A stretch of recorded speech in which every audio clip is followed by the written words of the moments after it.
भाई साहब आज मैंने पेपर से एक ऐसी चीज बनाई जिसे देख सभी की आंखें फटी की फटी रह गई सिवाय मेरे। अबे साले तो हमारे यहाँ कुछ दिनों से हो रही है वर्षा। पर साले वर्षा तो मेरी गर्लफ्रेंड का नाम है। अबे साले मेरा मतलब बारिश।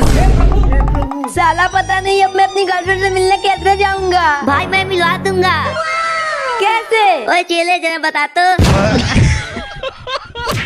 तो देखो सबसे पहले पेपर को कुछ इस प्रकार मोड़ लो, फिर इसे टोपी की तरह बनाकर बीच से मोड़ लो, बाकी अब इसे आगे पीछे और बीच से फिर से मोड़ लो। बस लो हो गया। भाई ये रहा तुम्हारा नाम, अब जाओ उससे मिलने। साला तुम्हारी तो खत्म।